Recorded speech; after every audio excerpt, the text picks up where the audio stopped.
I actually didn't know before the press conference started that they were going to start the thing off by introducing Frank Corva, the White House correspondent for Bitcoin Magazine. As it was happening, I was like, there's no way this is real life. I mean, like maybe I took drugs earlier that day and forgot or something. I don't know what it was. But one of the most wild things that day was I got messages from people who interface with governments globally, and they said our government needed to see that. They needed to see someone in the White House press room talking about Bitcoin as money.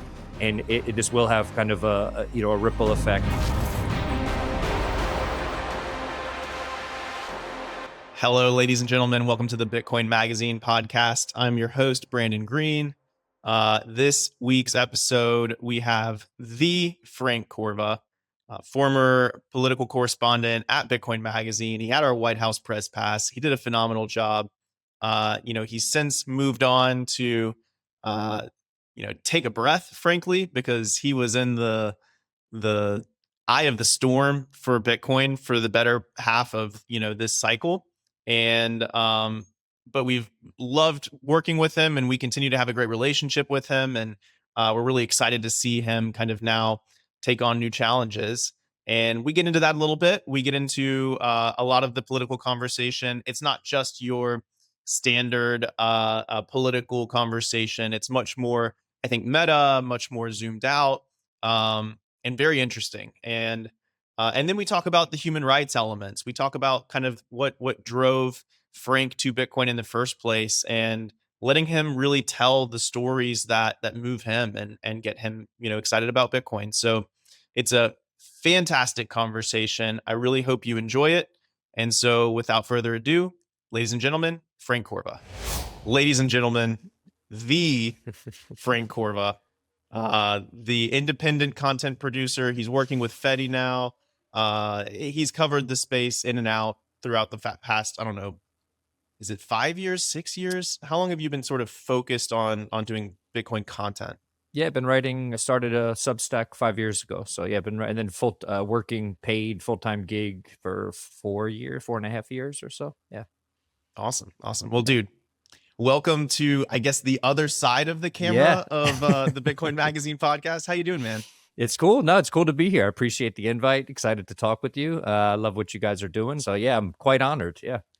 Yeah. Well, dude, we're trying something. We're digging in. So just trying to follow into your amazing footsteps as former Bitcoin Magazine senior writer, lead, everything. I mean, truly the face for a while.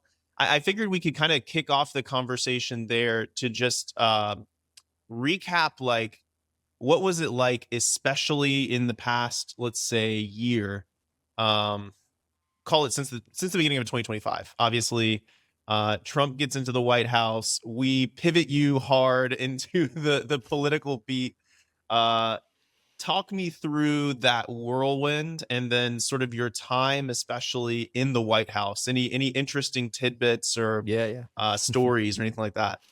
Yeah. One, thank you. I've said this to many people within the organization, but obviously, thank you many times over again for that opportunity. It was truly the opportunity of a lifetime, and it's still surreal to think about when I think back to, I think the first event that I was there for was the crypto summit, the first crypto summit that they did. And I remember walking into the room where it was happening, if you will. And to the left, you have everyone from Besant, Lutnick, heads of the CFTC, SEC, and then to the right, we got David Bailey with the big smile on his face sitting next to the likes of Michael Saylor and Brian Armstrong and the Winklevi. Just a complete surreal moment. I remember taking a picture of it being like, we probably won't have textbooks in the future, but if we did, this would be in a textbook. This is a pivotal moment for the United States and by default for the world, because I think a lot of what happens in the United States gets followed, copied and pasted, etc. So to be able to document that, especially, I think we were, as we just mentioned, I started writing a Substack 5 years ago. I was a college professor at the time, and I just really felt that the narratives around Bitcoin were unfair, that somebody needed to be there, the type of person that could put on a collared shirt, that people had, decent amount of, I guess, trustworthiness, as my background, not only as a college professor, working at the United Nations, doing development work in countries like Venezuela and in Ghana. So to be in the White House, to be representing Bitcoin, to be representing Bitcoin Magazine, especially amidst so much of the broader crypto stuff happening, to be specifically the voice and the signal for Bitcoin. I think it was immensely important. And yeah, We all of called you the Bitcoiner in the room, right? that's That was it. the Yeah. that was the goal. Yeah, and I think, and you know, it's one of the most wild moments. I'm sure many people remember it. It was one of the days that I was in the White House press room. I was in it multiple times. I just didn't always get called on, or wasn't always there to talk. You know, they weren't always prepped, I guess, to talk about Bitcoin. Carolyn Levitt is not a hardcore Bitcoiner, for those who don't know.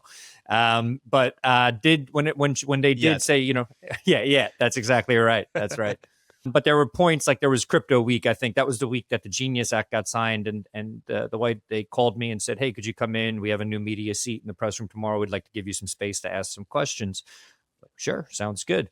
And I think one of the most beautiful parts of that experience was, obviously, it was amazing to put Bitcoin on Magazine on the map like that. I actually didn't know before the press conference started that they were going to start the thing off by introducing Frank Corva, the White House correspondent for Bitcoin Magazine. As it was happening, I was like, there's no way this is real life. I mean, like maybe I took drugs earlier that day and forgot or something. I don't know what it was, but it was quite surreal. It was a lot of fun. But one of the things that I've shared this only a handful of times, but one of the most wild things that day was, I got, obviously my phone blew up, but I got messages from people, and I'll stress, people all over the world.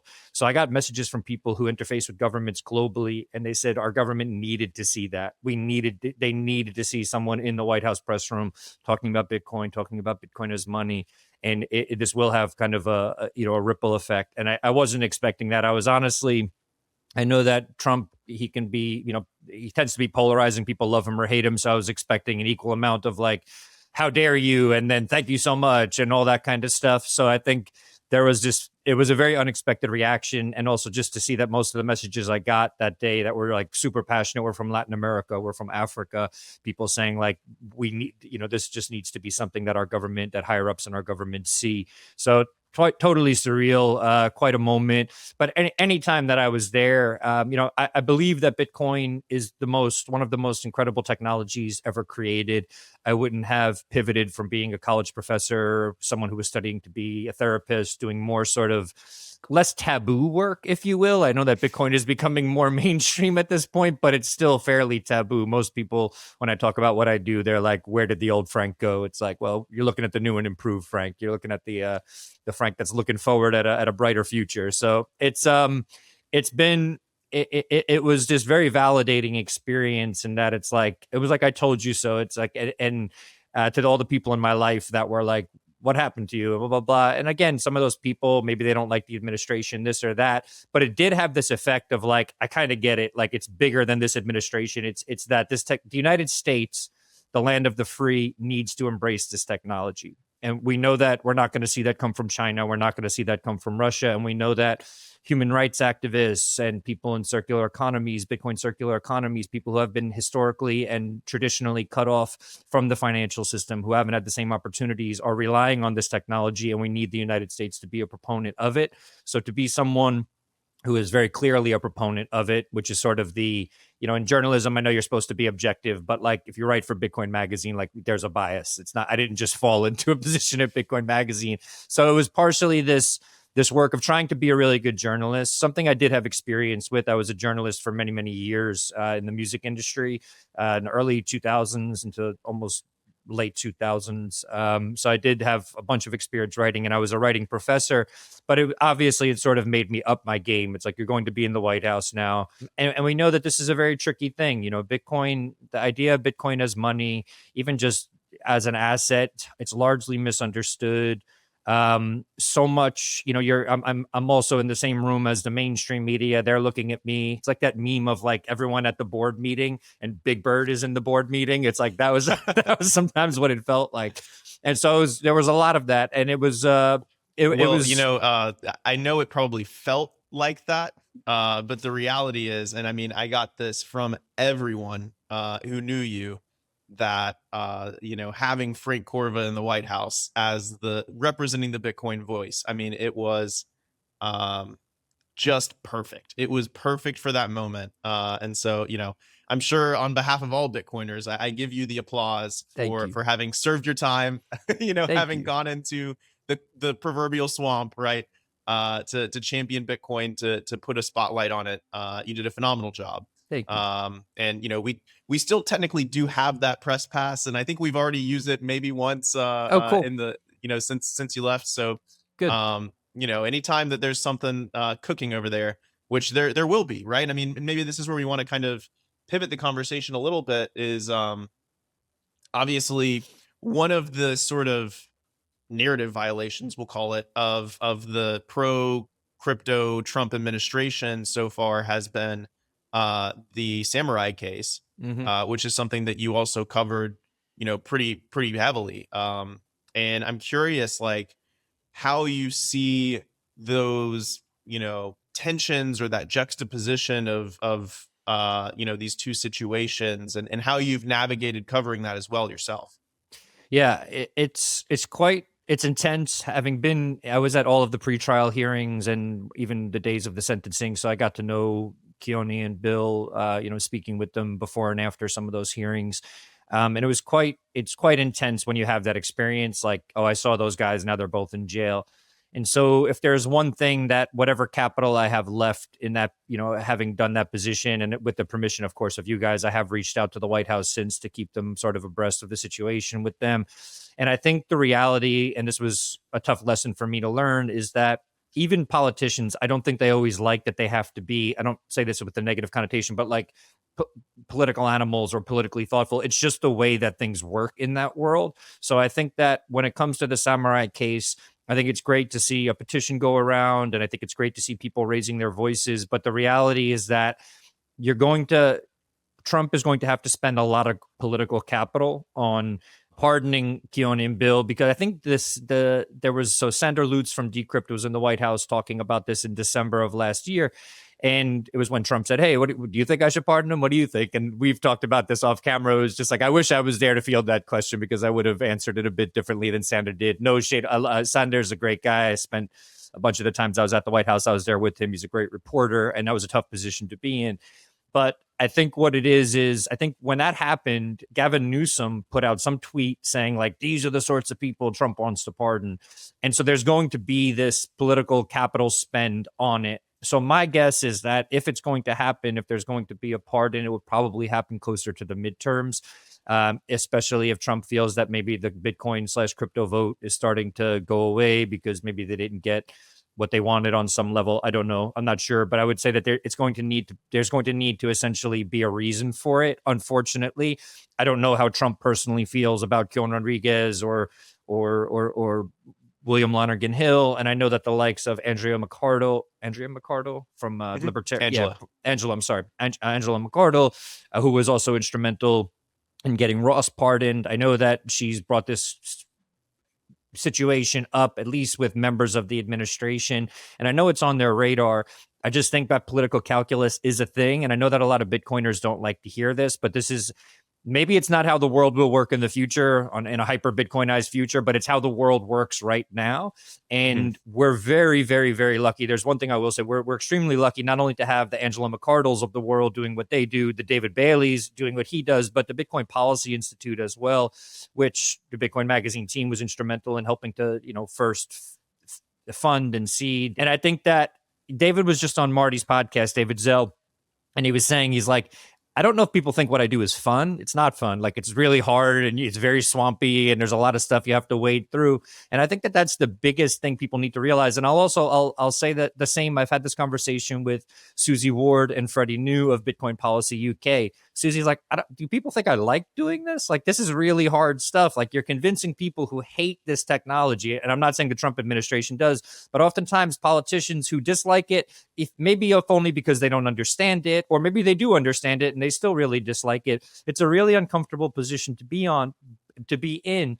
But I learned this a lot from activists that I've worked with, Ludmila Kozlovska of the Open Dialogue Foundation, and members of the team, Alexei Navalny's Anti-Corruption Foundation.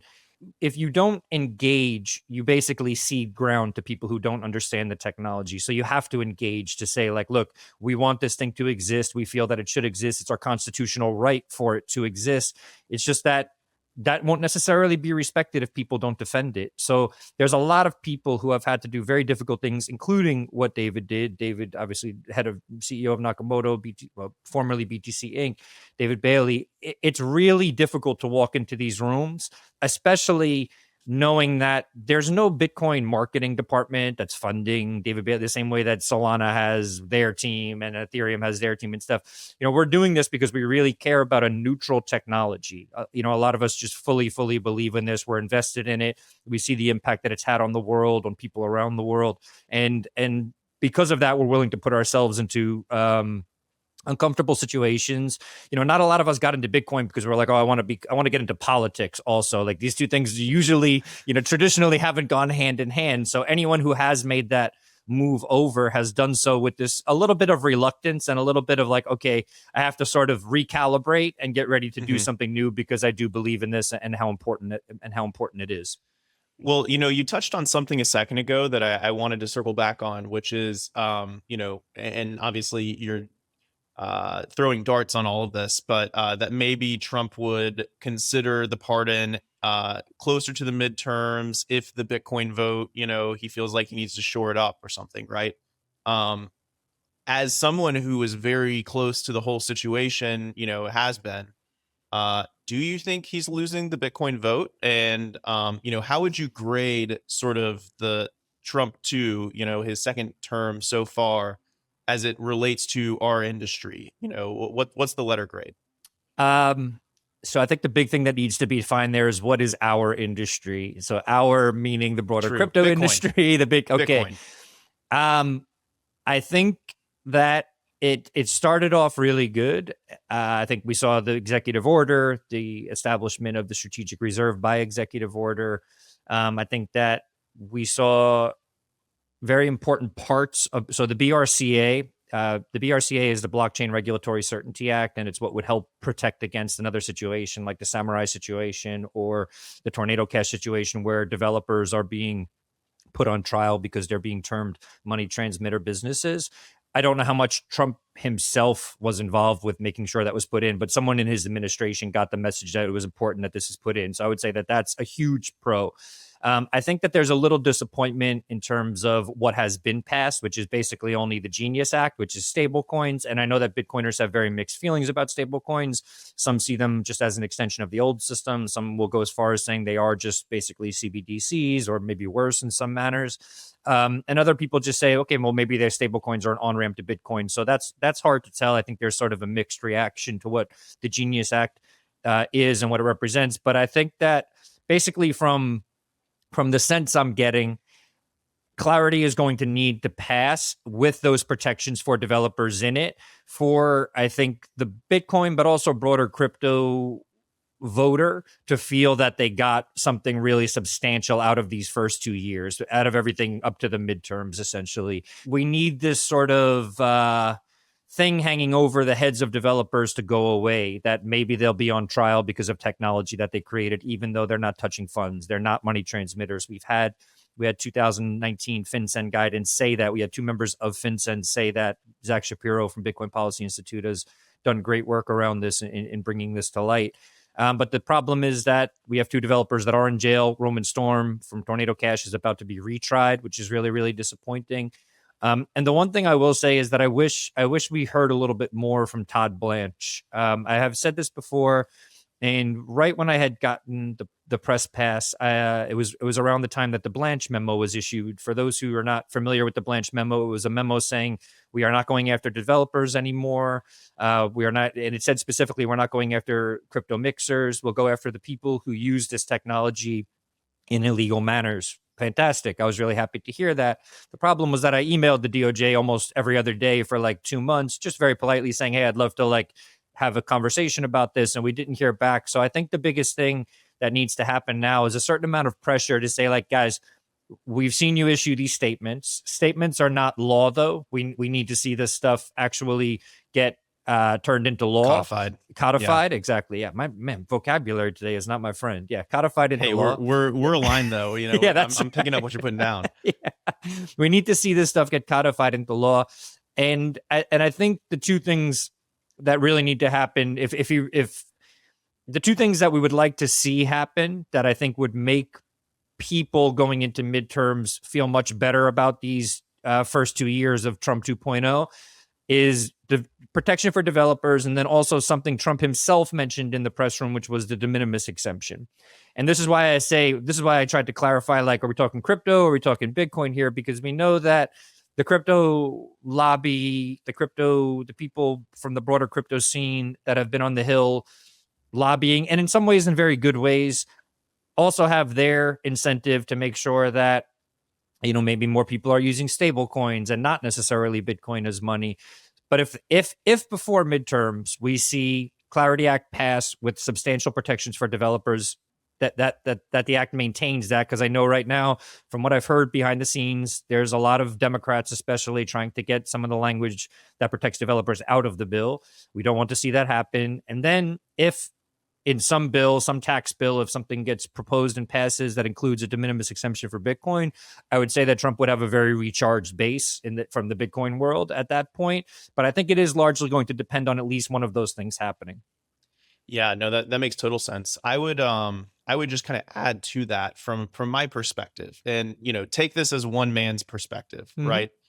But going into kind of this administration, I think what we saw was that while, in my opinion, the Bitcoiners were who kind of won Trump the election. I mean, crypto writ large, but he definitely ran on a very Bitcoin platform. And, a lot of that was because David was as involved as he was at the time, right? But the sort of infrastructure of DC outside of the Bitcoin Policy Institute was almost entirely crypto. Yep. And so when it came time to sort of translating the campaign promises into legislation, a prioritization process took place. And that's where the Bitcoiners weren't really in the room. I mean, everyone who's in the room loves Bitcoin, right? But the Bitcoiners weren't there. And so the legislation that got prioritized with, Capitol Hill, again, not less so with, the administration itself. The administration was issuing the memos and, reversing the previous era policies and all this kind of impermanent stuff. And then needs to be codified in legislation. And the legislators were all talking to kind of the existing crypto infrastructure. And the issue is, and we said this at the time to them, I remember some of these, again, very delicate, very light conversations of, if we prioritize stable coins, well, there's going to be a war between the stable coins over what the law says. And if we prioritize market structure, well, the exchanges want one thing and the decentralized protocols want another thing. And so it was very much going to, and then the banks want another thing, which now we're seeing even more strongly. And that ties even back into the stable coins too.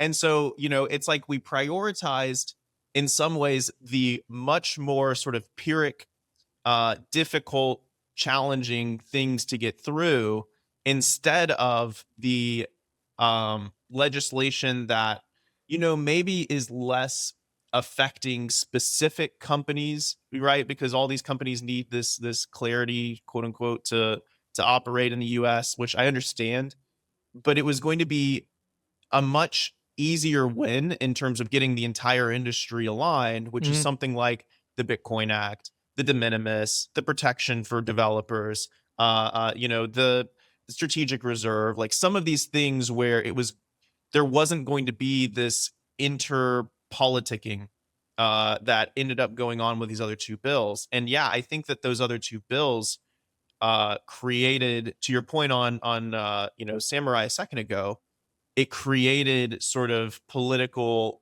point spending, right? It spent political capital in the process.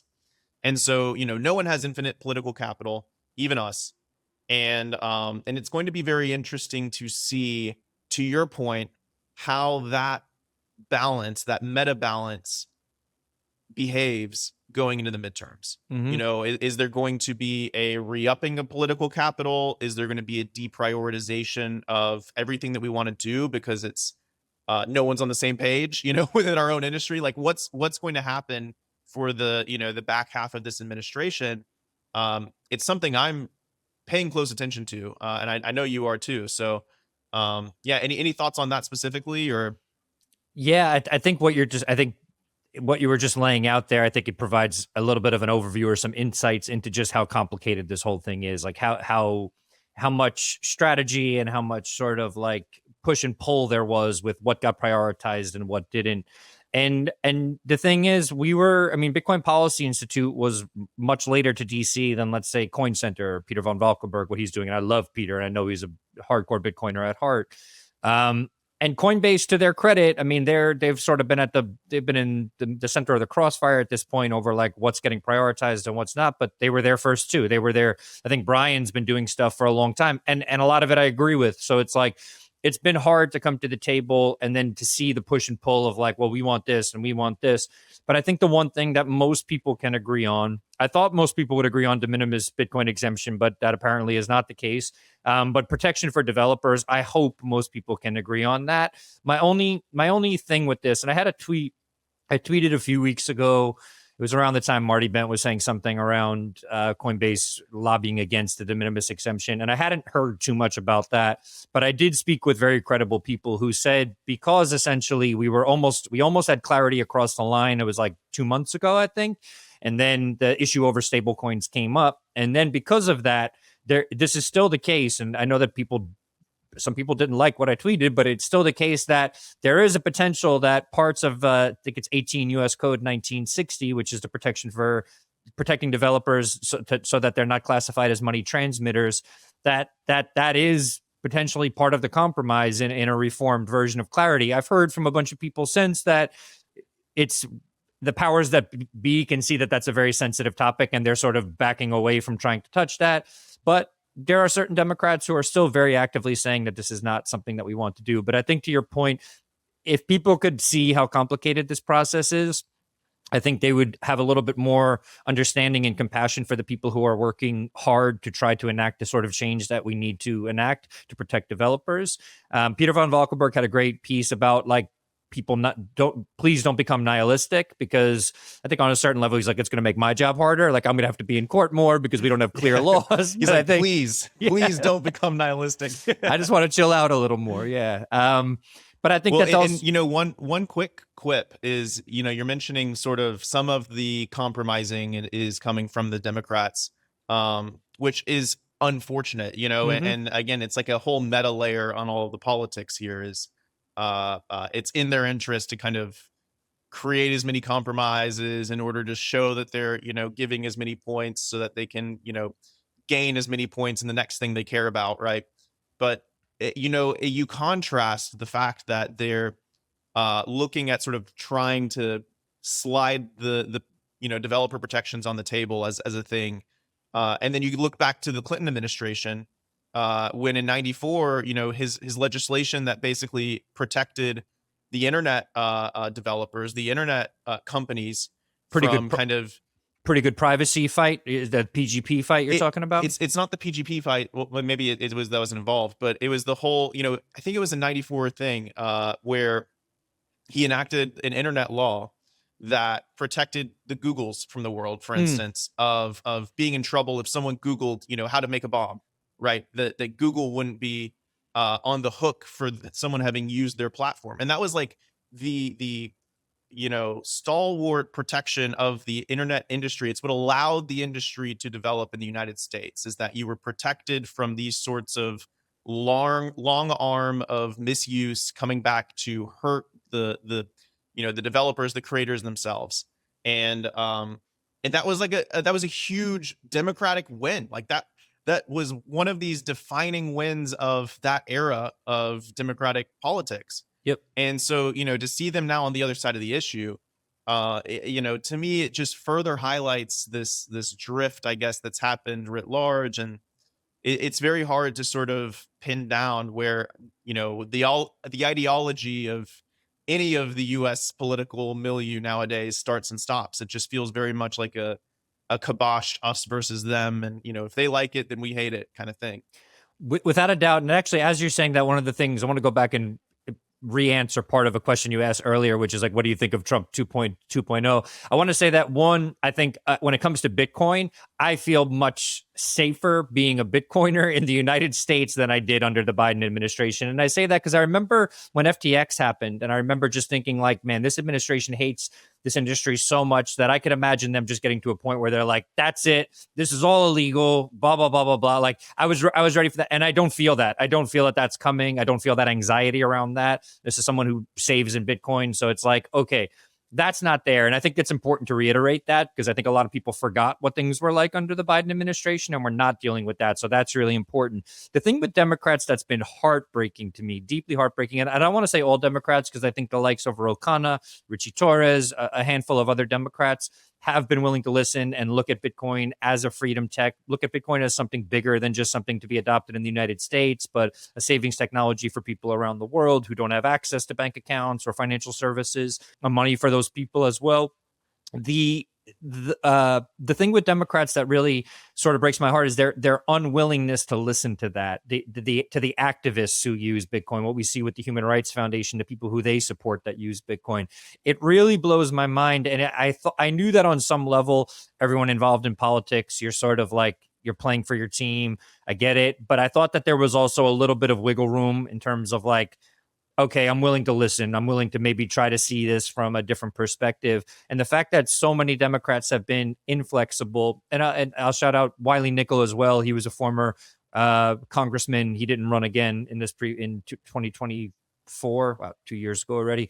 He didn't run again, but he was, I met with him a few times. I covered the DNC for Bitcoin Magazine, met with him there, and he was just like, yeah, I get it. I get all that stuff. And it felt like a very genuine response. And I'm kind of blown away that there aren't more people like him. And I would say the one thing that the Republicans have done, the Tom Emmers of the world, the people beyond Trump, the ones obviously like Senator Lummis, is that when I've spoken with them, there is a feeling of like, okay, I get that. That seems like something, personal liberties. That's something that the Republican Party wants to, that they should embrace. And it frightens me that the Democrats, who are, capital L liberals, don't have any of that sort of liberal nature, promoting freedom, promoting empowerment through this technology. It just doesn't seem to be there. And I think you said it's like there's like these meta levels where people are mad about how certain things played out. But I think the other side to all this is like, remember what things were like under Biden, the debanking, the choke point 2.0 stuff. And some people argue that what happened with Samourai or Tornado Cash is choke point 3.0. Okay, I get it. I get the argument. To a degree, maybe. And people aren't going to like this, but I am going to say it. I think the other side to the Samourai case, I'm not going to say this as much with Tornado Cash, is like the rhetoric didn't help. We don't need to even jokingly say, hey, Russian oligarchs, come use our service. I've said this to them. I've said this on record at other points. And I think it's important that those of us who represent this technology, who are proponents of this technology, highlight the really important humanitarian use cases for it. But also, I interviewed the former chair of the CFTC. I'm totally spacing out on his name right now. He was the chair under Obama for certain years. Tim Massad. I interviewed him at the MIT Bitcoin and Freedom Tech conference last year. I said to him, he's not a big Samourai fan, and he watched my talk on Samourai at that conference. And then I sat down with him for a Bitcoin Magazine interview. You can go check that out on this on the YouTube site. Where I said to him, I'm like, well, let's just say, generally speaking, public blockchains become more utilized. Even if you're using stable coins, do you want me to see your entire balance when you pay me for a cup of coffee? Do you want that as a citizen in the United States, as a user of this technology? He said no, and I don't think we've come to what the final resolution for what this is going to look like. Now, I know there's talks of like ZK proofs and some other technology being used to sort of allow certain parts of people's identity to be revealed, but not their balance and this and that. I'm not even sure I'm a proponent of that, but I will give him credit for at least saying, like, I know he's not a big supporter of this administration, but he was willing to say, like, yes, I understand your point and it's valid. I didn't have a lot of those conversations, though. There just wasn't a lot of that. It just seemed like, no, this is the team I'm on. These are the talking points I've been given, and I'm just going to be over here kind of, reciting those talking points. So it was hard to have those conversations. But what I will say, and I often say this, is that the government is not a monolith. It's not, and even political parties, they're not a monolith, and that they're impenetrable and everybody just thinks the same thing. Most people do. Most people walk the party line, but there are also people within the government that do truly believe in this technology on both the right and the left. And I do think it's incredibly important to engage with those people because they end up being the people that convince everybody else of the importance of this technology. One last thing on that point, it's also really important to look at things at the state level. Keith Amman, Representative Keith Amman in New Hampshire, Keith Amman learned about Bitcoin at like some like anarchist thing in New Hampshire in 2011 or something like Porkfest, right? Yeah, Was something like Porkfest? that. Yeah, exactly. And he was the person who, since 2015, he ends up running. He becomes a congressman within the state of New Hampshire, and he's been educating people about Bitcoin. Since then, he eventually is the person that gets both sides, the left and the right, in New Hampshire to say, like, yeah, it is smart. It is prudent for us to have a strategic Bitcoin reserve. So there's people doing really, really good work. I did my best to highlight those people, both on the left and the right, when I was covering this, because I think it is really important. Things don't always remain the way that they are, and the reason they often change is because of good leadership. And the reason that good leadership exists is because there are people who fundamentally do believe in this technology, and that fundamental belief supersedes what they're supposed to say because of the party and the talking points they've been given. Amen. Yeah. Well, that sums up everything that we've just discussed better than anything. Welcome to Predict. The world is a market. Everything is a market. Every headline moves the line. Every moment is your market. Call the moves. Bet on your instinct. Your prediction, your edge. Dual bits. Predict, where everything is a market.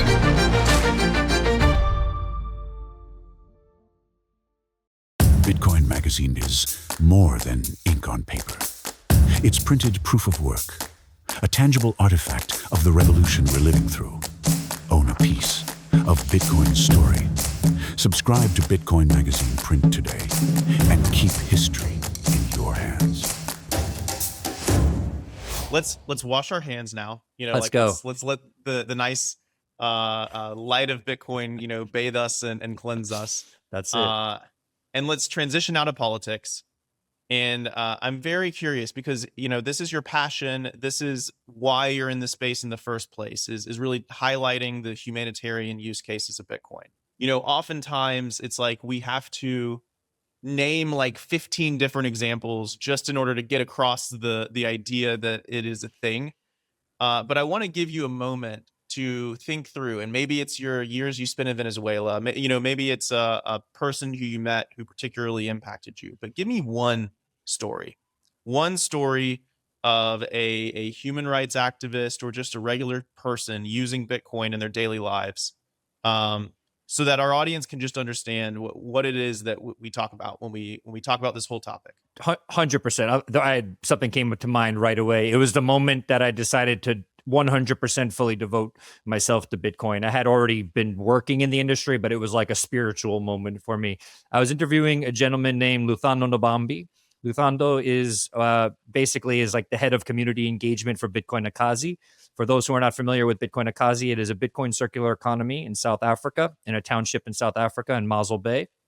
And so I had Luthando on a podcast that I recently brought back called New Renaissance Capital. And the name of the podcast, before the Renaissance in Italy in the 1400s, what preceded the Renaissance was essentially strong money, the florin. And so I think that we're going to see a human Renaissance, and I think we're going to see it globally. It's not going to be geographically bound to the way it was in Italy in the 1400s or 1500s, or it's not going to be geographically bound. It's going to be anybody who wants to partake in this network, the Bitcoin network globally. And I think we're seeing across the world, people like Luthando start to become community leaders and artists and just really beautiful stuff. So quick side note on that. But I was interviewing Luthando, and I came up in a family. I'm half Irish and half Italian, and the Irish side of my family is very like activist, very, they did a lot of work in Latin America in the 70s and 80s while the Nicaraguan Revolution was going on and other stuff was happening there. And they don't like Bitcoin. They don't like this idea of like a non-state solution to something. And so I always lived with this sort of like, am I a bad person for believing in this or whatever? But after this conversation with Luthando on my podcast, that disappeared. And what Luthando talked about was not just how Bitcoin got him to move from the township, living in sort of like a tin shack sort of place with no bathroom, no plumbing, to a proper house in South Africa. And not that the whole thing was like, I'm out of the township, I'm free. It wasn't that. It was just a testament to the power of Bitcoin as a savings technology. He was earning in Bitcoin as a member of Bitcoin Akazi. It helped him to better his life in a very physical way, in a very tangible way. But he also said to me something that really stuck with me. And he stopped, it was that he stopped drinking because of Bitcoin. Not that he was an alcoholic, but he's like, I'm just not going to waste my money on that. Like, I have this better money. I can save it for my child's future. And I'm not going to go out and spend money at the club or something like that when I know if I hold this money, it can do something for me or my family better in the future. So this is what we call like low time preference as Bitcoiners, right? We don't have as much of an impetus to spend the Bitcoin we have because we know that it's going to increase in value. He told me that he spends more time with his partner and his child now because of Bitcoin. Because again, it's like he feels that he also has more time. He's not just constantly working a bunch of jobs and barely getting by. He has a little bit more free time. But I think, and I've heard this story many times over, variations of it. In 2024, at the end of 2024, I was in the largest informal settlement. Another word for that is slum in Africa. It's called Kibera. And I met a lot of people who now, in Kibera, there's a project called AfriBit where they use Bitcoin as money, and a lot of single mothers and people are saving for their children's education. They've never had this experience before.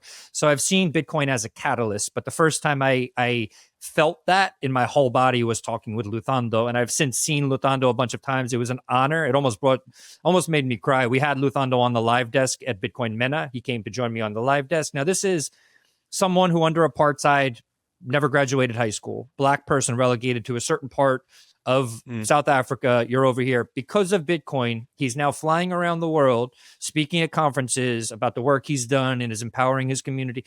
When you see that and feel that, there is no matter what side of the political aisle you're on, I think Elizabeth Warren would even feel that. I would hope she does, unless she's just totally lost. I don't know. But when I had that experience, there was this feeling of like, I don't care whether my family doesn't get what I'm doing. I don't care whether most of my friends still don't get what I'm doing. It's strange, but like, it just is what it is.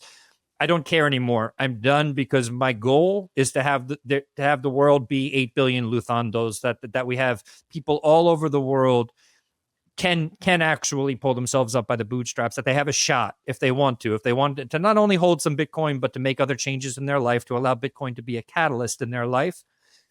If that can happen with this guy who was born into one of the worst situations on planet Earth, and his life is better now, and he's a leader and he's a global speaker and all this stuff, I can't even imagine what could also happen in the world. And that was it. So shout out to Luthando, shout out to the Bitcoin Akazi team. There's stories like this happening all over the world, and it's a little bit of the reason that I sort of pivoted to what I'm doing now, which is predominantly documenting those stories, partially because also whoever does take over my role as a Whitehouse correspondent or whoever, I want them to be able to point to, like, go look at Frank Corva's work. Go look at the work he's doing, and then tell me this technology shouldn't exist. Especially the Democrats. So Sal, I think it's Sal Pimeda from the Bitcoin Policy Institute, I think he might be Nicaraguan originally. His family, I think half his family might be from Nicaragua.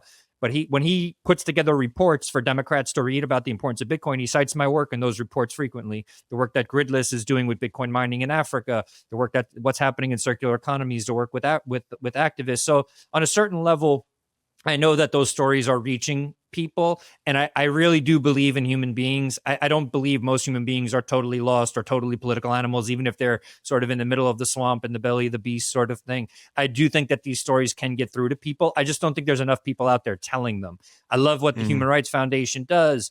I love Joe Nakamoto has done a good job at covering this stuff, but I just don't think there's enough. And there's a certain way that I do it. I'm not saying it's the right way, but the way I do it feels like the way I want to see it done, or like it felt like this is where the void is. So I want to fill that void. And when I hear people telling me like, wow, this really hit me, I didn't know this. Like a friend of mine who's Colombian, I was with her this weekend. She listened to an interview I just did with two people from Cuba, Bitcoin Cuba, circular economy there.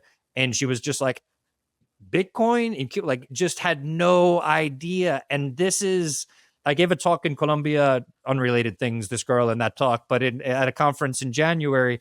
And I basically said, I'm like, guys, everyone in this room, I know that we get Bitcoin, but we now have to be at this point where the human stories and the integration into everyday life in places around the world, we need to highlight these things. And it can't just be me. We can all tell these stories, whether through a TikTok or a tweet or whatever. There just needs to be more of this out there, because this is what this technology, this is, deep down what this technology is for. It's for everyone. It's for Americans. But having lived in Venezuela, I lived in Venezuela under Chavez, under the regime. It was cut off from the SWIFT system. I remember going to an ATM for the first time and it just being like, no, you can't get money out. We don't give money from American bank accounts to people here in Venezuela. I lived in rural Ghana for a while. There was no bank within an hour of even, there was no apps, like no equivalent of Venmo or PayPal or anything. So I've experienced all of this firsthand. And then in those places, we're seeing Bitcoin become that thing. I wouldn't call it necessarily, like, in every case, a lifeline, but definitely a tool for financial empowerment. And for Democrats to be against that, by and large, it's really disappointing. And a lot of people had to say to me, they were like, well, Trump has had things to say in the past about developing countries and blah, blah, blah. I'm like, yeah, but like, you can almost, that's kind of irrelevant because he's embracing this technology, and we know this technology is going to be pivotal for what we call the global South, Africa, Latin America, Southeast Asia. And it's funny because a lot of people, this was a powerful moment. As I was driving to that slum in Africa, the driver was African woman. And I remember talking, this was before the election, a few months before, or about a year before. And I was asking her, I was just like, what are your thoughts on Trump and Harris and all this? And she's just like, yeah, like I'd have to go for Trump. And now I'm thinking, like, okay, like I don't often hear like that Trump has won over like the black woman demographic. And I'm like, you'll have to explain this to me more. And she's like, look, like Harris was just here walking around with our president, who we've all been protesting against for this whole year. And we know that it's going to be the same sort of like global cabal with Harris. And like, it's just going to be the same sort of thing. And they're going to support this president, even though most Kenyans don't like him. She's like, Trump is just going to leave us alone. Like Trump is just like, he's going to, and then I sort of that compounded in my mind with like, yeah, and he's going to leave this technology alone as well. And I was like, okay. And having those conversations, it's been so interesting because, again, like a lot of people don't think along these like right-left dynamics that it gets sort of billed to us as in the media, or the way we get sort of primed by either Fox News or CNN or whatever. There's a lot of people who think about this stuff with a lot of nuance. And I've had those conversations with people globally. And I think, again, this goes back to the point of like, it was important. I won't say Trump specifically, but that someone like Trump, who was friendly to this technology, came into office, because I don't think it would have been good another 4 years of Biden level sort of attacking the industry. The technology probably would have existed. It probably would have continued to whatever, but I want it to exist here. As much as I travel to different parts of the world and do all that, like I'm an American, I'm a New Yorker. I want to use it in New York. I want to be able to use this freedom technology in the land of the free. So a little bit of a tangent from where we originally started, but to quickly go back to it, one more shout out to Luthando and to Bambi.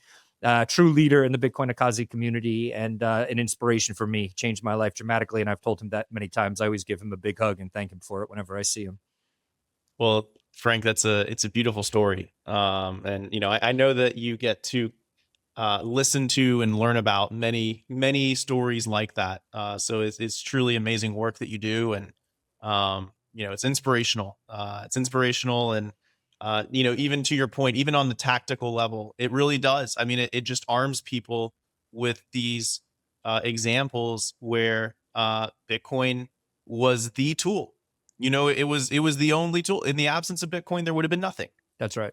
And so it allowed people to better their lives. And it's like, why else are we here if not to allow people to better their lives and give people the tools to do it? Yep. It's so well said. I'm curious too. So, in your sort of time in Bitcoin, and we'll call it the time in the rabbit hole, right? There are sort of other technologies that have emerged, open source, Nostr, AI now. People like to talk about like the sovereign stack, right? Do you see sort of these technologies swirling around each other? Have you noticed some sort of, I don't know, the starter kit, we'll call it, of like sovereign people in these communities, or is it still very nascent, or maybe it is, but maybe you're still seeing it? Definitely nation. I think Nostr is like the coolest thing in the world. I use Primal frequently. It was funny. I don't know how I do plug my NSEC, which is my private key, into too many different Nostr clients, and it got hacked, my old account. So ended up having to start a new account, but the community, I got most of my followers back pretty quickly and stuff, and community came to help me out, including shout out to, I actually just can't pronounce his name, but the founder of Primal, who was a really huge help. Starts with an M. Miljan from Primal helped me out too, which was really cool. But what I see there, and I've had this conversation with Leopoldo Lopez, former Venezuelan opposition leader, is with content creators or activists, whoever it is, if you're on Nostr, there's a Venezuelan photographer that I follow on Nostr. If this guy is making $10 a day in Bitcoin, $5 a day in Bitcoin, whatever it is, that's like, if you're doing that, it's far more than you're going to earn doing like a regular job in Venezuela these days. So I think Nostr, the application to me is more fascinating. Again, creators in developing countries who otherwise would be selling their work just locally or for Kenyan shillings or whatever other, fiat currency they have in their country. The idea of being able to put your work online, and this doesn't even speak to the censorship resistance part of Nostr or whatever, but to be able to do that and in a peer-to-peer manner, to be able to get paid for it, value for value model of like, oh, I appreciate this work. That's really cool. And then when you put on top of that something like, I don't know, Maple AI, like totally encrypted AI so that your data is not being harvested or whatever as you're using the AI service, being able to have access to that as a resource, as a creator, as a activist, as a whatever, it's tremendous. And what's the best thing about these tools, much like what I just described with Bitcoin, is that they're available to anybody with an internet connection. And that's where that's where the world changes. That's where I think we end up seeing what I would call a renaissance. We see people whose abilities were dormant, not because those abilities didn't exist, but because they just didn't have the tools to help bring them to life. And now the internet levels the playing field in this regard. But more than anything, I think these open source tools, Facebook and all of that, these things have proven to be good ways for people to get their message out there as well. But this idea of there being no intermediary with Nostr, that it's not a platform, but a protocol, same thing with Bitcoin, it changes dynamic in certain ways. Like, honestly, when I found out my private Nostr key had been hacked, partially my own fault, I did something I probably shouldn't have done at some point. But I was like, I'm not doing this again. I'm done with Nostr. And I'm like, nah, like I know in my heart, I believe that this is the future. I believe that freedom tech is the future. And I think it's bigger than any administration in the United States or even globally. There's just this general trend towards the panopticon, everything being surveilled, everything being watched all the time. And I don't want to live in that world, mostly because deep down, I think it's going to have a deeply negative impact on the human spirit. One of the reasons I love America, I love a city like New York. My favorite, I'll say this is, I think, fun context. I live in New York, and I know it's like super uncool to say this, but my favorite part of New York is still Midtown. I remember I grew up right outside of the city on Long Island, and I remember going there as a kid and just feeling the energy and being like, I love this place. Like, I love the energy here. And what you get in Midtown when you walk through like the theater district or by like a music venue or something is people. This is still a destination for dreamers, people who want to create something of themselves. It's a bit different, and I think the internet has kind of decentralized that a little bit, but New York is still a destination, and I love New York for that reason. I love walking around Midtown, seeing people hustling, seeing people trying to make stuff, not because I like seeing people on a hamster wheel or something, but more because I just like they're trying to make something happen. And the idea that freedom tech enables people to do that globally, and the fact that it's symbiotic, that it's kind of like Bitcoin, like a rising tide lifts all boats. The more people who come to Nostr, the more powerful Nostr becomes. There's just something really beautiful about it. Jeff Booth has a phrase that I love, and Jeff is, if I could guess, maybe choose one person I try to emulate, it's Jeff, that sort of calmness. I try not to get into the drama and all the stuff that tends to circle around Bitcoin Twitter and all that, but he said Bitcoin is 8 billion people in service to 8 billion people. And I think he's speaking to the symbiotic nature of it. And I think all of these tools are symbiotic in this regard. And this idea of the fact that it is fairly nascent, I think that's one of the things that has going for it, because everyone involved, it's a little bit less like this with Bitcoin now, but you probably remember 2018, 19, 20 Bitcoin. And then especially under the Biden administration, we were protecting it. It was the tribe, like, protecting the thing that we all care about. When my Nostr private key got lost, I had Odell reach out to me, Milian from Prime. All these people were like, just checking that it was me, but they were like, okay, it's you. I'll make sure that everybody refollows you. I'll make sure that everybody helps you out, because they know that I'm a proponent of this. Luckily, thankfully, Bitcoin Magazine allowed me to write about Nostr and bring attention to it, and Milian and the likes of the creator of Damus. Other people who create Nostr clients have, thanked me for that, bringing attention to what they're working on, because a lot of them are doing this work when they could be working at Google or Facebook or a major tech company. They're doing open source development work, which does not pay a lot. So these are people that are very ideologically driven in the best way possible. They believe that this is going to be a tool to help better humanity. And what I've seen from it, the love from the Bitcoin community, the love from the Nostr community, it's I can't go anywhere else. I can't do anything else. All I can do is like dedicate my life to defending this stuff, because I believe that as it grows, and I think eventually it will grow in an exponential way, as that happens, I just think the world is going to get better, because people are going to feel more empowered. Whatever vision they have, it's going to be easier to bring that vision to life. And I believe inherently the universe is good, people are good, and they're going to do really good things with this technology. And that in very subtle ways at first, the world will get better. But then I think in retrospect, looking back, we're going to be like, man, we lived in very special times. It was just maybe hard to see because this technology is difficult. I mean, my parents weren't like really big on adopting the internet early or anything. I don't think many of our parents were. So it's like, we don't really have a lot of, there's not a lot of like, what's the word? Like, there's not a lot of, I mean, Bitcoin is the first thing we've ever seen of its type. The idea of social media or digital identity being a protocol and not having a platform in between. We don't even really know we barely have wrapped our minds around what has happened digitally in the last 20 years with social media and everything else, much less the evolution of it, what it's turning into now. So I just think we're in a place where it's going to take some time for maybe like normies to fully catch on or whatever, but we're living in a really exciting timeline. And I still believe we're lucky to have an administration in the United States that's allowing this technology to flourish. I know people are going to get mad at me for saying that. I want to see the Samourai developers free. I now work with a company, Fedi, that develops privacy tech, especially for people in the global South. I want to see all that, really make sure that my boss or other people aren't going to have charges pressed on them for creating this privacy technology. So I want to see things like Clarity Act pass. And I don't think things have been perfect, but I think we're trending in a better direction when it comes to this technology than we were under the previous administration. Amen. Wow, Frank. Well, we're getting close to time. I did want to kind of talk through for at least just a little bit, your thoughts on where we are in the market. I think you were an early kind of person who was like, hey, I think we're in a bear market, right? It's been an interesting, I guess, cycle, to say the least. Where do you think we're at right now? If you, instead of zooming out, let's zoom in for a second, right? Yeah. What do you think's going on? What are you seeing kind of in the market writ large that is catching your eye? Just any trends you're noticing? Yeah, so I am a 4-year cycle maximalist. I will say that. And I will say this too, because I don't often point this out, but in January 2025, not this January, but the previous, excuse me, I did write a piece facetiously titled "Don't Buy the Bitcoin Dip." Whereas in that piece, I wasn't telling people to sell. I was just saying like, hey, just be careful. Like, I know when the bull market is ripping, everybody's pumped and everything else.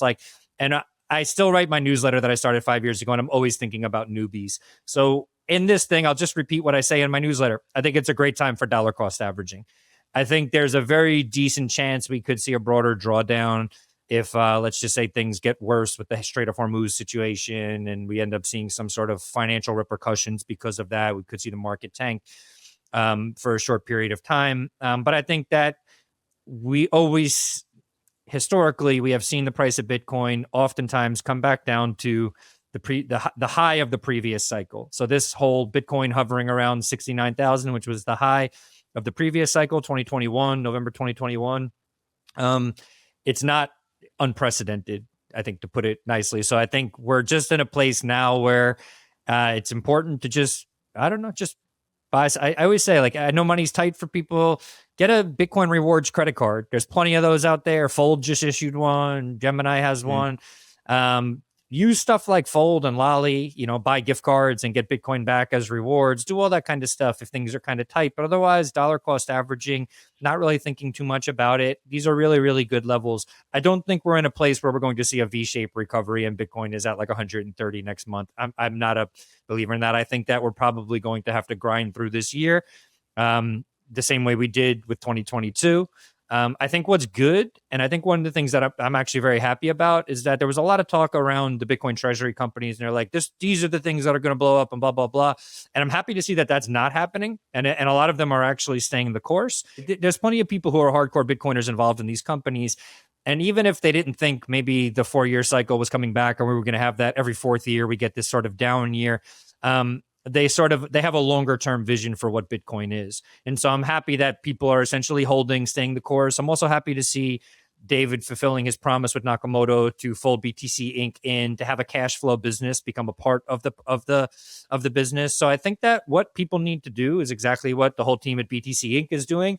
And other people, it's just, you got to work, you got to make some income, you got to have some cash, and you got to buy some Bitcoin while the market's down. Bitcoin, as much as it is a bit predictable, maybe I'm wrong, and in 2 months we're back to ripping closer to 100,000. I have no idea. That's what Bitcoin is, and that right now, given how national of an asset and a network it is, that's what you have to be signed up for. This is what it is. I think the biggest thing, and this is an unpopular thing to say, is that I actually think it's a good thing to be relatively underexposed to it. I know that I could get crucified for saying that, but if you're new to Bitcoin, I think it's a good thing to have a fiat buffer, because it's going to feel much better.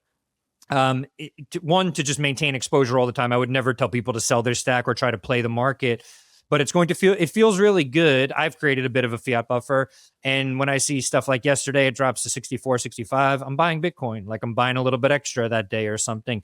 It feels better to be in that situation. And I'm saying that as someone who in 2021 was all in, and it did not feel good to go through 2022. So to each their own is all I'll say. To each their own. For some people, they might not feel that price drawdown as acutely. I mentioned Jeff Booth earlier. And Jeff is Zen master, well, it's just a protocol and we shouldn't be pricing it in the old system. It's Jeff, I got to pay my rent, bro. I got to do stuff. I got to, that's all. I know. I've always said something similar, which is if you ever find you're having trouble sleeping at night due to the Bitcoin price, you've got too much exposure. That's right? it. And that's the thing is you can fully understand where Bitcoin's headed. You can fully understand the mission we're on and all of that kind of stuff. But if the volatility is keeping you up at night, then you're too exposed. And that doesn't mean a zero exposure. That just means figure out what that exposure is where you can sleep soundly. And then you'll be able to ride this bear market, without any sort of hurdy-gurdy in the stomach. That's it. The alchemy of finance, George Soros, probably not the best person to mention on a Bitcoin podcast, but George Soros. He's a good trader, good investor. He had a very simple rule for when he knew his position was missized. He would get a pain in his back. And he said, if I had that pain in my back, I would change my position until the pain went away. It's similar to what you just said about sleep. Everybody is different with this stuff. There is no one size fits all approach. It also depends on age and a billion different factors. So do what feels good to you. But I think that the bear market, there's a true opportunity here, especially if you aspire to maybe work in this industry or whatever. Put in the work now so that people know your name when the bull market comes back around, or they're noticing what you're doing. I remember doing that through the last bear market. I was working for an Australian company, just reviewing products and stuff like that. And just thinking I just need to get to the other side of this thing. I'm going to keep showing people that I'm doing the work. And one of the reasons for that is during that bear market, yes, I accumulated Bitcoin, but I also made sure I had enough money to pay my bills without having to worry too much. Even if I did lose that job or whatever, I wanted to constantly have enough cash, even if it was to put into my own podcast, to continue to produce stuff around Bitcoin, to contribute something to it. So I would say, and again, I'll quote Jeff one more time. Jeff is you want to not only hold Bitcoin, but move your time and energy over to it. And you've done that, and you have felt the benefits of that. I've done that, and I felt the benefits of that. And whatever it's going to take for you to do that, I think that's really where the magic is, because I truly, and this might be heartbreaking to some people, over time, yes, Bitcoin will make you rich and all that kind of stuff. But when you really get what Bitcoin is, you get that it's far more about like freedom, getting your time back, than it is about Lambos or being super rich or whatever. And the only way you get to that point with Bitcoin where it has that effect on your life is being in it long term. This is like year number 8 or 9 for me in Bitcoin. You'll get those spikes up where you're like, I did it. I bought some at the bottom and now it's higher. That's fine. Those tend to be fleeting moments though. You want to stick around. That's really it. You want to be consistent, dollar cost average, continue to learn, continue to contribute, and take it little by little. I think realistically, 2027, we probably see some new Bitcoin highs again. I think this year is going to be tough, but allow that to just, be more impetus for you to buckle down, to continue to learn. And I really say this more. It's not, I think back in the last bear market, there was a lot of like, keep learning, keep studying Bitcoin, but more than that, contribute on whatever level you understand it. If you're an accountant and you can make accounting for Bitcoin easier for people, release that stuff, give a gift to the community and watch how much love you get back. If you want to tell human rights stories, tell those stories, do what it is, but contribute something. And don't expect to be rewarded for that overnight. Lower your time preference as a content creator and create content that really matters. Because even if you want to put something into this community, it's that open source sort of philosophy. Open source developers, people who work on Bitcoin products, Nostr. I was just talking with Dredd, a Bitcoin magazine alumni. He was talking about, he was kind of classically trained as a computer engineer, and he's moved over to just working in open source. He left corporate America. He's working in open source. And he said open source devs, they operate on a higher vibration. Like they want to give something back. They want to give something that the whole world is going to use. But I would argue that the same is true for Bitcoin contributors. There's something really special to when you add something to the Bitcoin narrative, to the Bitcoin story. I've done a lot of it, thanks in large part to Bitcoin Magazine. Those days when I felt like I really pushed Bitcoin forward, it was like crack. It was being on cloud 9. Like it was heroin, right? It was just like, man, like I feel like I feel like I did something for humanity today. And I want everyone to have that feeling, not just a feeling of like number go up and freedom go up. That stuff is great too. But there's so much more to it than that. And the more you lean into it and understand that, and maybe some of that will take some time to get outside of your comfort zone. But it's a really special place to be. And on that note, we were talking a little bit off camera about the Bitcoin conference. I'm going to shout out the conference because it's always good to go. I want to say it's good to go during bear markets because there's less tourists, more hardcore believers. Bitcoin conference has some fun headliners this year, but I was just saying to Brandon, some of the open source stage, and I'm going to be speaking at the Human Rights Foundation stage, and so there's so much cool stuff happening that maybe doesn't get billed as high. It's not the same as Michael Saylor speaking or something like that, but there's a lot of good stuff. But more than that, leave the digital space, meet people in the meet space, make those connections, build with those people. And obviously a good place to start with that is Vegas and plenty of conferences across the world throughout the year. But yeah, I'll stop my rant there. While we're in, I guess, you have to pull me in a little bit to the conference talk. I will just say this will be, I guess, our third true sort of bear market event that we've done. We did one in 2019, which was phenomenal. It was our first one. We did one in 2023, and then now 2026. These events are transformative. Number one, it's the best opportunity you have to go meet the company that you're ultimately going to work with. You don't want to join a company so much in the raging bull market. Those are the jobs that show up in the bull market and they leave in the bear market, right? Yep. The jobs that show up in the bear market, those are the ones that stick with you multiple cycles, that you grow with. And there's a lot of those out there right now. And so, it's a good opportunity to go meet those companies, to find those opportunities. It's also a crazy time just in terms of sort of the confluence of AI and investment kind of around the world and changing, landscape and all these kinds of things. This is like a great time to start a company, in my opinion. To find a need that's not being filled and find your co-founder and dive headfirst in. And that happens all the time at the Bitcoin conference.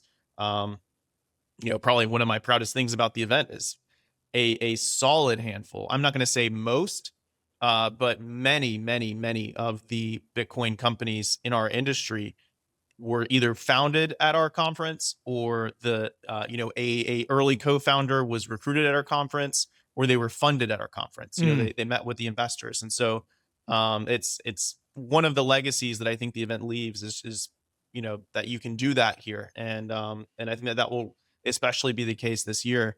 And then the last thing I'll say is like, with these bear markets, sometimes it's nice to just like go hug a Bitcoiner, Totally. just be like, hey, Emotional support. yeah, we're all going through it together. Totally. These are the, your mom, your dad may not be going through it. They may not feel the roller coaster, but everyone at this conference does. And Yep. we all kind of enter as equals. And I think it's very humbling. It's a very just rewarding feeling to kind of be part of that. So 100%. for all those reasons and more, I absolutely agree. This is going to be a fun year to be there. And I'm excited to hug you, Frank, and Big see hug. you. It's been too long. Yep. And I guess I'll also just say, and I want to give you a chance to kind of give a final word, but I've said this many times, and I've said this to you many times, right? The Bitcoin is the sum of the people that use it, right? Its value sort of captures the value of the people, the users of it. And so in that way, when you get amazing people in Bitcoin, it makes Bitcoin that much more amazing. And Yep.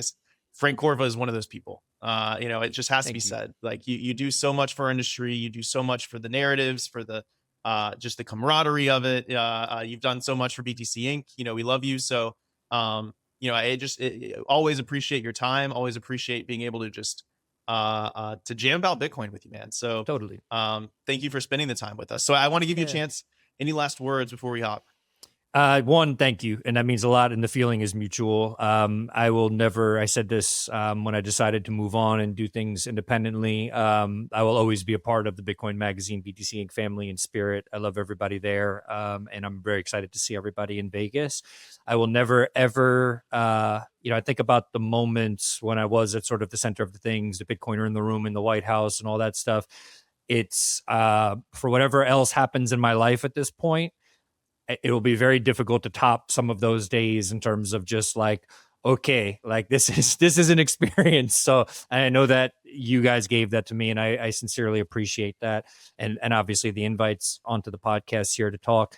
No, I just think that if there's one thing I could really stress is that I was offered a bunch of different jobs when I left BTC Inc. and I met with some different people, and someone asked me like, why should I hire you? Like, what's whatever. And I was just like, he's relatively new to the Bitcoin space. It was something that I was considering doing, which was a little bit of a cross section with a different industry.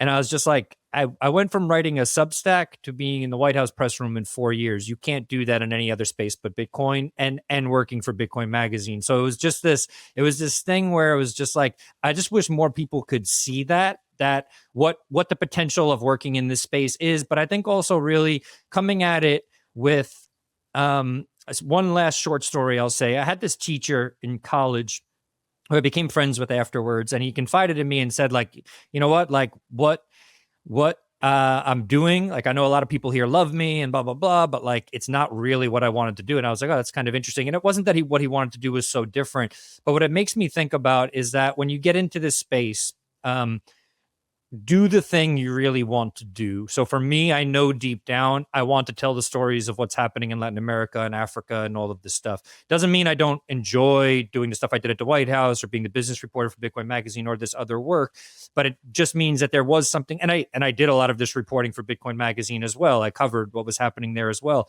But I would just say that it's a small industry, but there's still a lot of different things you can do within it. Start wherever you have to start, but continue to always have a North Star. Know what you really want to do, and just continue to build to it and continue to contribute. Don't think too much at first about like financial compensation or whatever. Just contribute to stuff that you really think is important. I used to say it like this. I used to be a musician and play in bands, and I said I always wanted to just create the music that I wanted to hear. Like, this is what it was, kind of like other bands, but this was the way I wanted it done, and that's the way I approached writing in Bitcoin and doing what I do and creating. Magical things will happen. I didn't apply to my job at Bitcoin Magazine. I think it was Mark and Mike Germano that had noticed some of the work I was doing. And I got a DM from Mark Goodwin one day, and he asked me to come on. And I think that just came from operating with integrity and just really, truly, I believe in Bitcoin. I believe in all of us who use it. I believe in what it will do for humanity long term, what it has already done for humanity. And I continue to make sure that those things remain my North Star. And it's been hard because even the job that I just took, it wasn't the first thing that was offered to me, and it's probably not the thing that pays me the most, but I know that right now this is the thing I need to focus on. And I know that deep down. And also, even when I got into it and started my podcast and started covering this stuff, I just felt it in my heart. So that thing you're feeling in your heart, don't allow the fear to override it. Don't allow that thought of like, well, I really want to go to the Bitcoin conference and introduce myself to this person because they've had a huge effect on me and I want to work with them. Don't start rationalizing it. I know, I get it. A flight to Las Vegas or whatever, a ticket. You could be buying Bitcoin with that money. I get all that kind of stuff. The rewards of actually getting involved with everything, especially introducing yourself to those people that you really want to work with, they will far outweigh the extra dollar cost average money you would have put in that week or month or whatever. So just do it in a way that's comfortable. You put yourself out there, represent Bitcoin the way you feel that it needs to be represented for the world. And lastly, be willing to step into some of the uncomfortable rooms. Maybe that's with local politicians or with people who don't really get what Bitcoin is. It's wonderful, like as Brandon said, to see one another at these conferences, to give each other a hug, to be with the tribe. But the tribe needs to expand, and it expands by people doing what David Bailey did, and true, and what the team at BTC Inc did by, working with the Trump administration. It expands by what David Zell decided to do with Bitcoin Policy Institute, but it also expands by what happens at the local level. So any way you could do that, even if it's inviting. I go to the Harlem Bitcoin meetups here. They invite local politicians all the time. They show them how to use it. They show them what Bitcoin is. Do that sort of work. It needs to be done. And I think, as I said, sort of magical things will happen if you sort of keep your heart in the right place, do really good work, and make some contributions to the space. I just think that your life will change in unexpected ways. Beautifully said once again. I mean, if you're listening and you don't take that wisdom to advice, then you're missing out. So agreed. Truly, Frank, you are unrivaled. You are one of a kind, and it's so great to talk to you. I'm excited to see you in Vegas. Likewise. Thank you for tuning in, everybody. And if you want to come say hi to Frank, come say hi in Vegas. He's very approachable. I'll be there. And very, very distinct. You'll be able to pick him out in the crowd quickly. He's a celebrity at this point. No. And where can people find you, by the way, to follow you on the Substack? Yeah, most of my stuff, Substack, frankcorva.substack.com. So I share most of my stuff on X, Nostr, Frank Corva. There's a Frank Corva old account, Frank Corva new account. Make sure you follow the new one. And I think that's it. And also, like I said, I do this podcast where I document stories that I think are very underreported, people around the world. It's called New Renaissance Capital. And if you want a certain boost of if you think, Bitcoin's price being down a little bit, listen to what people go through to teach Bitcoin in Cuba. Listen to what they do to teach Bitcoin in the poorest parts of Africa. Very quickly, you'll sort of get a little jolt and say, okay, let me get back at it. Maybe my situation isn't so bad. And I have, I could maybe do a little bit more. So if you're looking for a little bit of motivation, please tune in. You could find it across all platforms, YouTube, all the podcast platforms and all that stuff. Amazing. Yeah. Well, Frank, thank you. Much appreciated, Brandon. Thanks for the opportunity. Cheers.